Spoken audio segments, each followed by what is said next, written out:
شروع اللہ کے پاک اور بابرکت نام سے جو بڑا مہربان نہایت رحم کرنے والا ہے۔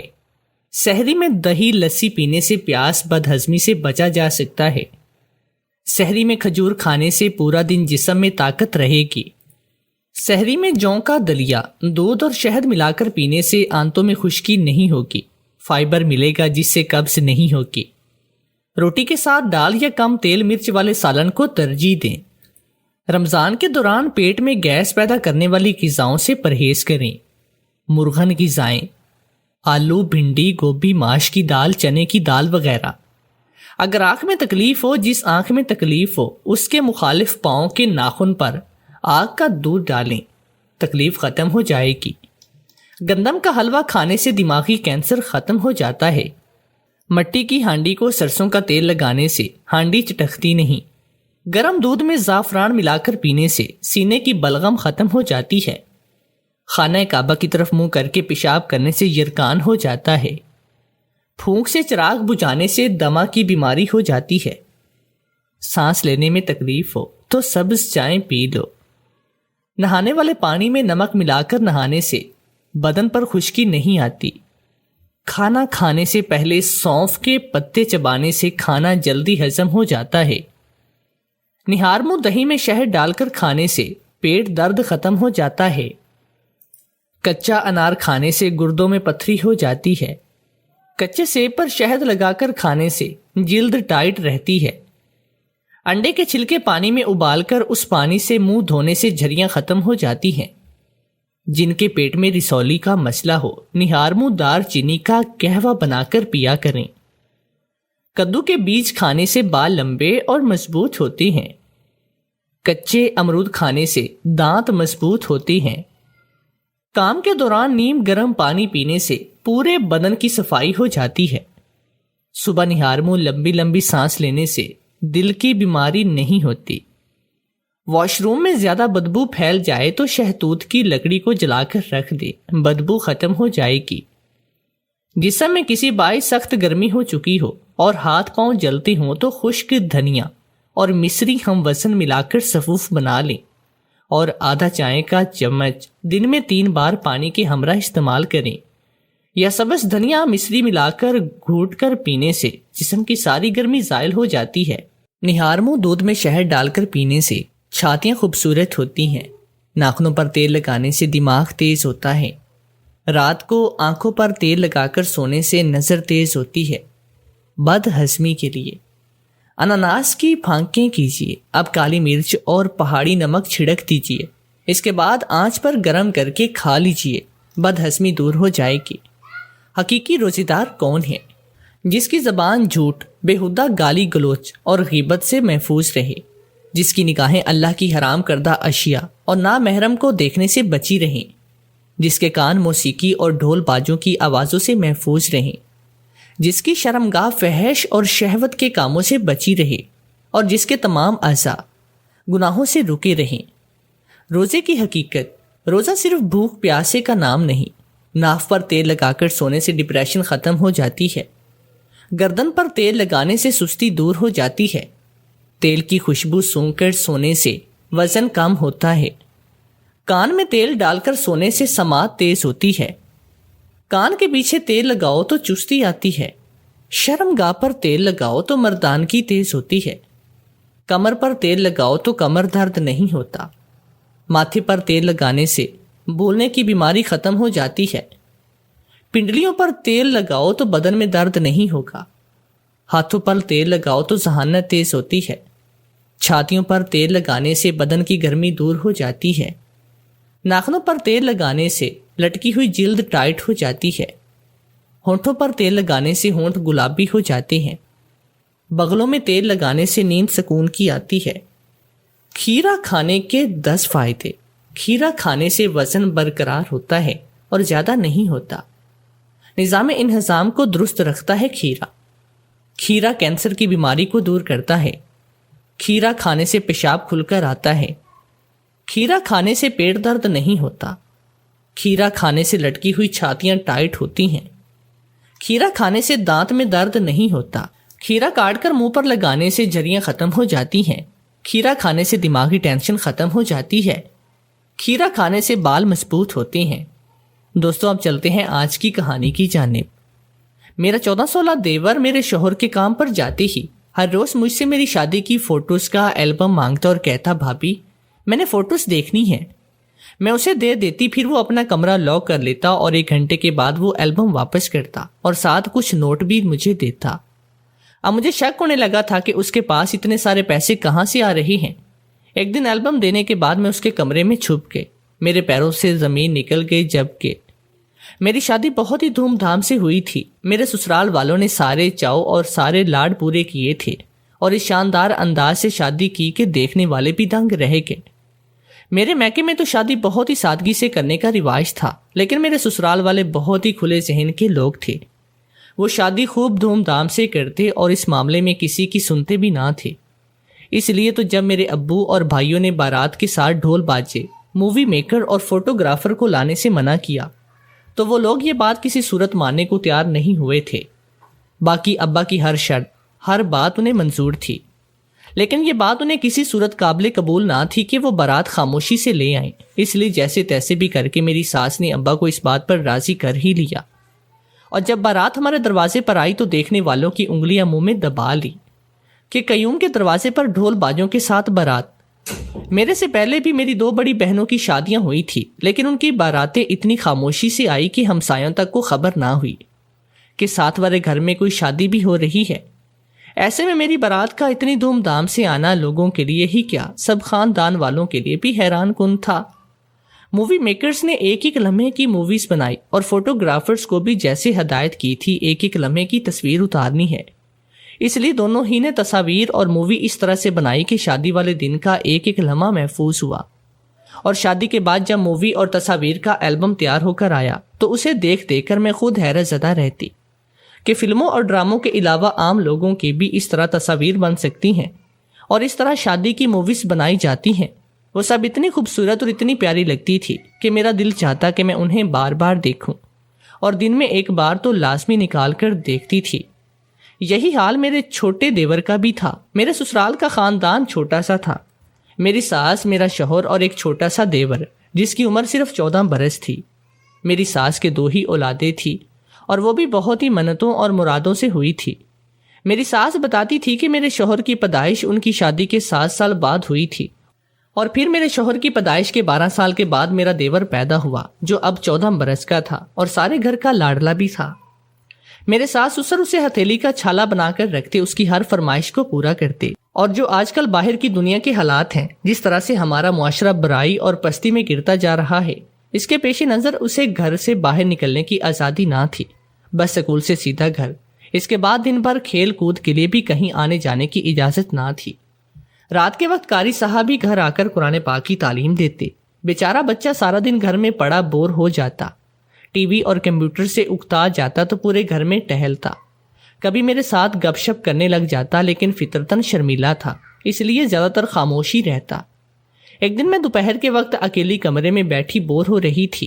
ساس دوپہر کی نیند لے رہی تھی، شوہر کی دفتر سے واپسی شام کو ہوتی تھی، اس لیے وقت گزاری کے لیے میں نے اپنی شادی کی تصویروں کا البم نکالا اور میں وہ دیکھنے لگی۔ اتنے میں میرا دیور سکول سے واپس آیا اور میرے کمرے میں آ کر کہنے لگا، باہر کوئی مہمان ہے، میں ان کے لیے پانی لے آؤں۔ میں دوپہر میں مہمان کی آمد نے مجھے حیرانی میں مبتلا کر دیا تھا۔ پھر دیور نے ہی بتا دیا کہ ان کے کوئی دور کے رشتے دار ہیں، ادھر گھر کے نزدیک ہی رہتے ہیں۔ وہ چھٹی ہونے پر پیدل ہی سکول سے گھر آ رہا تھا۔ انہوں نے دیکھ لیا اور پھر اپنی موٹر سائیکل پر بٹھا لیا۔ گرمی بہت تھی، اس لیے بھی ان کے ساتھ بیٹھ گیا کہ جلدی گھر پہنچ جاؤں۔ میرے دیور نے ساری بات تفصیل سے بتائی تھی۔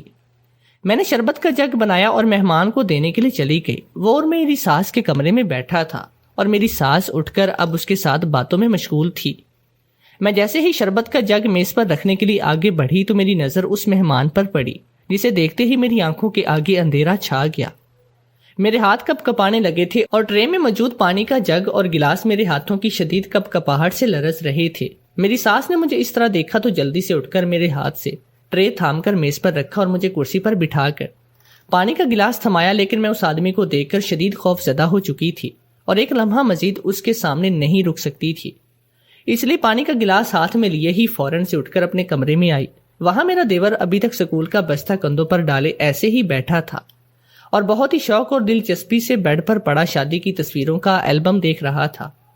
مجھے دیکھتے ہی شرما کر کھڑا ہو گیا اور پوچھنے لگا، بھابھی یہ فوٹوز کا البم اپنے کمرے میں لے جاؤں؟ میں دیکھ کر واپس کروں گا۔ میں نے غائب دماغی کے ساتھ ہاں میں سر ہلایا اور بیڈ پر ڈھہ گئی۔ میرا دیور البم لے کر کمرے سے جا چکا تھا اور میں اپنی آنکھوں پر ابھی تک بے یقینی کا شکار تھی کہ آیا جو کچھ میں نے دیکھا کیا وہ سچ تھا؟ کیا یہ وہی شخص تھا؟ اس کا میرے سسرال میں کیا کام تھا؟ اور میرا دیور بتا رہا تھا کہ یہ تو ہمارے دور کے پار کے رشتے دار ہیں، تو کیا یہ سچ ہے؟ میرا دل ٹوٹے پتے کی طرح لرز رہا تھا۔ یہ بات وہ تھی جس کا میں نے کبھی تصور بھی نہیں کیا تھا، اور اب یہی بات حقیقت بنی، میرے سامنے کھڑی تھی اور مجھے میرے مستقبل سے کہہ کے لگا لگا کر ڈرا رہی تھی۔ جیسے ہی وہ مہمان رخصت ہوا، میں نے خدا کا شکر ادا کیا کہ سب ٹھیک تھا، اور جیسا میں سوچ رہی تھی ویسا کچھ بھی نہیں تھا، کیونکہ اس کے رخصت ہوتے ہی میری ساس میرے کمرے میں آئی تھی۔ انہوں نے میری طبیعت پوچھی، مجھے میڈیسن دی اور آرام کرنے کا کہہ کر چلی گئی۔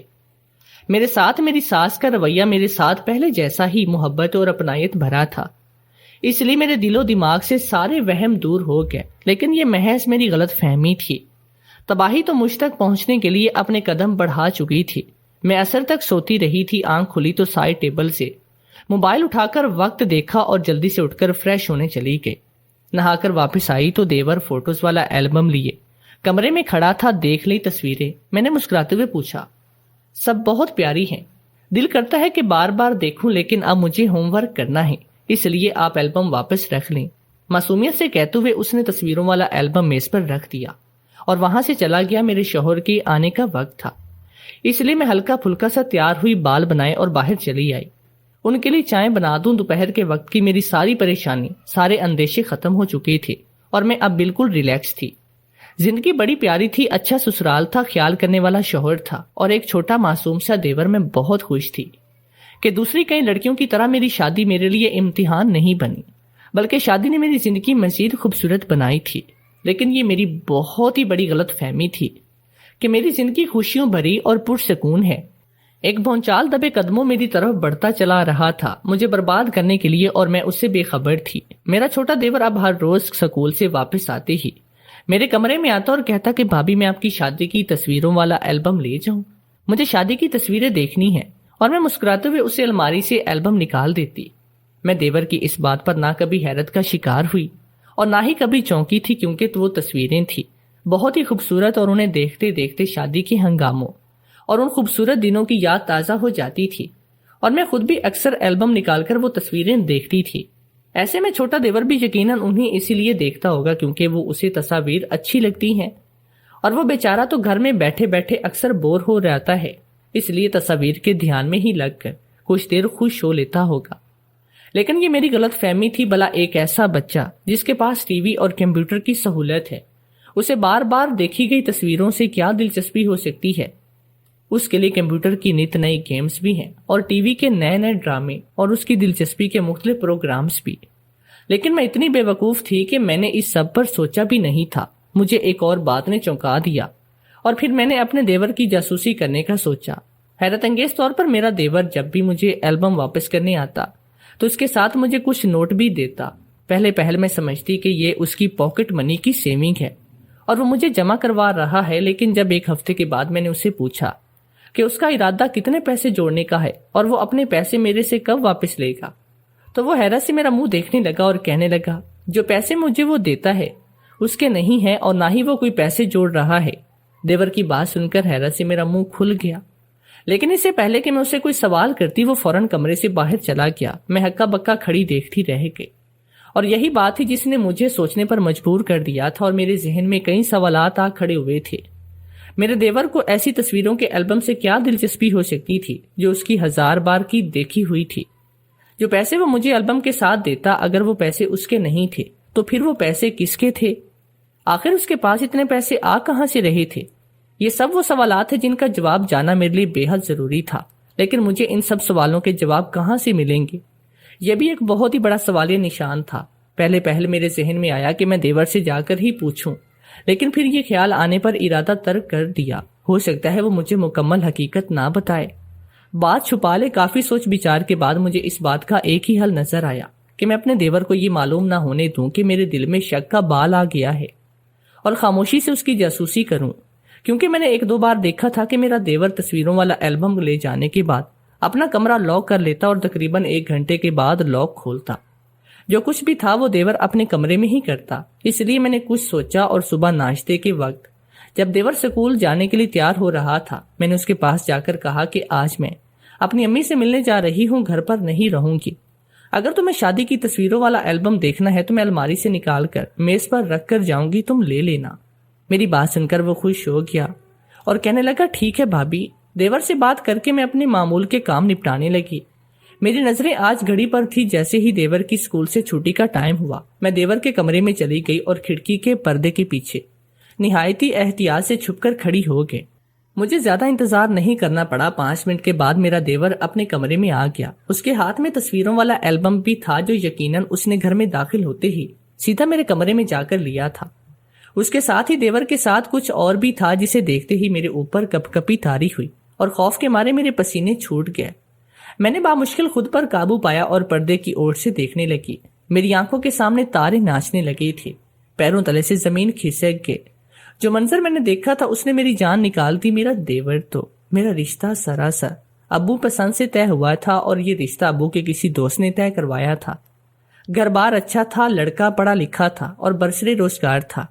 چھوٹی سی فیملی سی، بظاہر رشتے میں ایسی کوئی کمی نہ تھی جس کا جواز بنا کر انکار کیا جاتا۔ اس لیے ابو نے سوچنے سمجھنے سے زیادہ وقت نہیں لیا اور رشتے کے لیے ہاں کی۔ تب میری کالج کی پڑھائی کا آخری سال چل رہا تھا اور مجھے بالکل اس بات کی امید نہ تھی کہ میری شادی کے لیے میرے ابو اتنی جلدی کریں گے۔ اس لیے میں بے فکر تھی، لیکن اس کا یہ مطلب نہیں تھا کہ میں اس بارے میں سوچتی بھی نہ۔ میری آنکھوں میں بہت سے سوانے خواب تھے۔ ان آنکھوں میں ایک چہرہ بسا ہوا تھا، دل جس کے نام پر دھڑکتا تھا اور ہونٹ جس کا نام لیتے ہی شرم سے مسکرا اٹھتے تھے۔ وہ میرے ساتھ کالج میں پڑھتا اور ہم دونوں ہی ایک دوسرے کو پسند اور ایک دوسرے کے لیے اپنے دلی جذبات سے آگاہ تھے۔ 1-2 بار کے بعد اس بات کا ہم نے ایک دوسرے سے اظہار بھی نہیں کیا، بس ایک وعدہ کیا کہ ہم دونوں مل کر ہم پہلے اپنے والدین کا خواب، ان کی امید کو پورا کریں گے، اور جیسے ہی ہماری تعلیم مکمل ہوگی ہم اپنے والدین کو اپنی پسند اور اپنی مرضی کا بتائیں گے، ان کی رضامندی سے ایک ہو جائیں گے۔ ہم دونوں کو ایک دوسرے کے وعدے پر اعتبار تھا اور ہم خوش اور بے فکر تھے، لیکن قسمت بہت بے اعتبار چیز ہوتی ہے۔ اس کا کچھ بھروسہ نہیں ہوتا کہ جانے زندگی کے کس لمحے میں زندگی کی کتاب کا کون سا صفحہ آپ کے سامنے پلٹ دے اور آپ بے بسی سے اسے پڑھنے پر مجبور ہو جائیں۔ میرے ساتھ بھی کچھ ایسا ہوا تھا جب گھر میں ایک دم سے میرے رشتے کی بات چلی تھی اور پھر ابا نے آنا فانا ہی منگنی بھی طے کی۔ یہ میرے لیے ایک بہت ہی بڑا دھچکا تھا۔ میں اس کے لیے ذہنی طور پر تیار نہ تھی اور پھر دل بھی تو تھا جو کسی اور کے ہمراہ محو سفر تھا۔ ایسے میں یہ سب میں کیسے قبول کر سکتی تھی؟ اس سے پہلے کہ میں اس سب کو ماننے سے انکار کرتی، ابا کو اپنی بتاتی، عزت، غیرت اور ماں کی تربیت اور نیک نامی نے میرے قدم روک لیے۔ میں چاہ کر بھی ابا کے سامنے جا کر ان کے فیصلے سے انکار نہیں کر سکی۔ میں نے سر جھکا دیا، ان کی فرما بردار بیٹی تھی، ان کے فیصلے کے خلاف نہیں چل سکتی تھی۔ اس لیے میں نے اپنا دل کچل دیا اور خاموشی سے ابا اور قسمت سے کیا فیصلہ میں نے تسلیم کر لیا، لیکن وہ کسی صورت ماننے کو تیار نہیں تھا۔ وہ چاہتا کہ میں بغاوت کروں، اپنے گھر والوں سے اس کے بارے میں بات کروں۔ وہ مجھے بتاتا کہ اس کے ساتھ بے وفائی نہیں کر سکتی، اور بے شک میں دل سے اسے چھوڑنا، اس کے ساتھ بے وفائی نہیں کرنا چاہتی تھی، لیکن جب انتخاب کا مرحلہ آیا تو میں اپنے ابا اور اپنے گھر والوں کو بھی نہیں چھوڑ سکتی تھی۔ اس لیے میں نے گھر والوں کا مان رکھا اور اسے چھوڑ دیا۔ میرے چھوڑ دینے پر وہ شدید طیش کے عالم میں تھا۔ غصے سے بے قابو ہوتے ہی اس نے مجھے سنگین نتائج کو بھگتنے کی دھمکیاں دی، لیکن میں مطمئن تھی کیونکہ میں ہمیشہ اپنی حد میں رہی اور اس کے ہاتھ میں کبھی اپنی کوئی کمزوری نہیں تھی۔ ایسی کوئی غلطی نہیں تھی جس کی وجہ سے میں شرمندہ ہوتی، اور میرا اطمینان اپنی جگہ پر درست بھی تھا۔ اسی کے باعث اللہ نے مجھے خوشیاں بھی دی اور شادی کے بعد اپنا آدھا ادھورا ماضی بھی بھول چکی تھی۔ لیکن اس دن دیور کے کمرے میں چھپ کر کھڑے ہوئے میں نے دیکھا کہ بے شک میں نے ماضی کو بھلا دیا تھا، لیکن وہ میرا پیچھا برابر کر رہا تھا اور قدرت اسے چالے چلنے کے کھلے موقع بھی دے رہی تھی۔ لیکن مجھے کچھ کرنا تھا، اپنا گھر اور اپنی عزت کو خراب ہونے سے ہر صورت بچانا تھا۔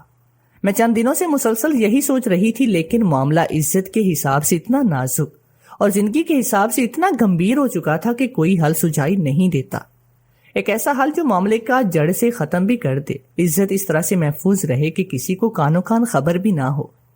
دن رات سوچ بچار کرتے، اللہ سے دعائیں مانگتے، آخر ایک راستہ اللہ نے مجھے دکھا ہی دیا اور میں نے دیر کیے بغیر اسے پکڑ لیا تھا۔ فاریہ میری کالج کلاس فیلو ہونے کے ساتھ میری بہت اچھی دوست بھی تھی اور میری کالج کے دوران اس انسان سے پسندیدگی اور پھر میری شادی تک کے باقی سب حالات سے واقف بھی تھی۔ شادی کے بعد بھی میرا اس کے ساتھ مستقل رابطہ تھا اور ابھی کچھ دن پہلے ہی مجھے اس نے اپنی شادی کی اطلاع بھی دی۔ میرے لیے تو دعوت نامہ بھی تھا، لیکن میرے شوہر دفتری مصروفیات کے باعث وقت نہیں نکال پائے، جس کی وجہ سے میں اس کی شادی میں شرکت نہیں کر سکی تھی۔ اسی باعث وہ کچھ ناراض بھی تھی، اور سچے دوست چاہے ناراض بھی ہوں لیکن پھر بھی برے وقت میں وہ آپ کے سب سے پہلے اور سب سے اچھے مددگار ہوتے ہیں۔ اسی باعث میں نے اپنی مشکل میں اپنی پیاری دوست فاریہ کو ہی یاد کیا، اور میری بات سنتے ہی اس نے فوراً مدد کرنے کی حامی بھر لی۔ وہ میرے ساتھ تھی، میری مددگار تھی، اس لیے میرا خوف بھی ختم ہو چکا تھا اور میں پرسکون بھی تھی اور اللہ تعالیٰ کی شکر گزار بھی تھی۔ یہ تو وہ پاک ذات ہی جانتی تھی کہ میرے کس نیک عمل کے بدلے میں مجھ گنہگار پر اپنا فضل کیا تھا، اور یہ منگل کی دوپہر کا قصہ ہے جب میرا دیور ہانپتا اور کانپتا گھر میں داخل ہوا۔ یہ اس کی سکول کی چھٹی کا ٹائم تھا، لیکن وہ اتنا گھبرایا ہوا کیوں تھا؟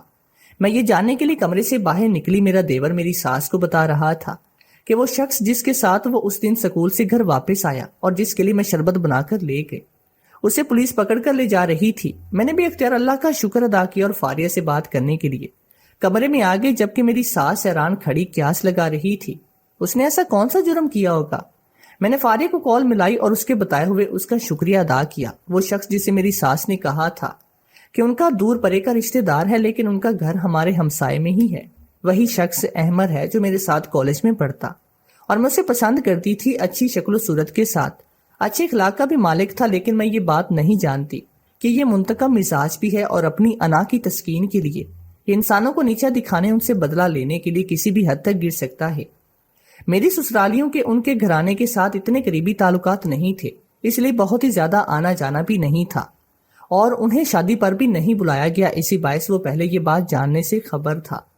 میں بیاہ کر اسی کے ہمسائے میں آئی ہوں، لیکن اس روز جب وہ میرے دیور کو لفٹ دے کر گھر چھوڑنے آیا، تب اتفاقاً اس نے یہ بات جان لی، اور جب وہ واپس جانے کے لیے اٹھا تب میرا دیور میری شادی کی فوٹو کا البم لے کر اپنے کمرے میں جا رہا تھا۔ اس نے وہ تصویریں دیکھی اور پھر میرے دیور کو بہلا پھسلا کر وہ روز چپکے سے گھر میں داخل ہوتا، نظر بچا کر میرے دیور کے کمرے میں جاتا اور پھر اس سے شادی کی تصویروں کا البم منگواتا۔ وہ ہر روز واپس جاتے وقت ایک دو تصویریں نکال کر لے جاتا اور بدلے میں میرے دیور کو پیسے دے جاتا۔ دیور تو لالچی نہیں تھا، اس لیے پیسوں کو خود نہیں رکھتا اور مجھے البم کے ساتھ پکڑا جاتا، اور احمد شیطانی دماغ کا انسان تھا، وہ اس طرح سے تصاویر لے کر جاتا، پہلے ان کی کاپی نکلواتا اور پھر جدید ٹیکنالوجی کا استعمال کر کے انہیں واہیات انداز میں ایڈٹ کرتا، اور وہ ان کا استعمال میرا گھر اور میری عزت برباد کرنے کے لیے کرنا چاہتا تھا۔ اور یہ کام ایک دو تصاویر سے ممکن نہیں تھا، اس لیے اسے تصاویر چاہیے تھی جو وہ میرے دیور کو بہلا پھسلا کر غیر محسوس انداز میں حاصل کر رہا تھا، اور اس سے پہلے کہ وہ اپنے ناپاک عزائم میں کامیاب ہوتا، مجھے ان پیسوں کو دے کر دیور پر شک ہونے لگا۔ اور پھر جب میں نے اپنے دیور کے کمرے میں چھپ کر جاسوسی کی تو مجھ پر ساری حقیقت واضح تھی۔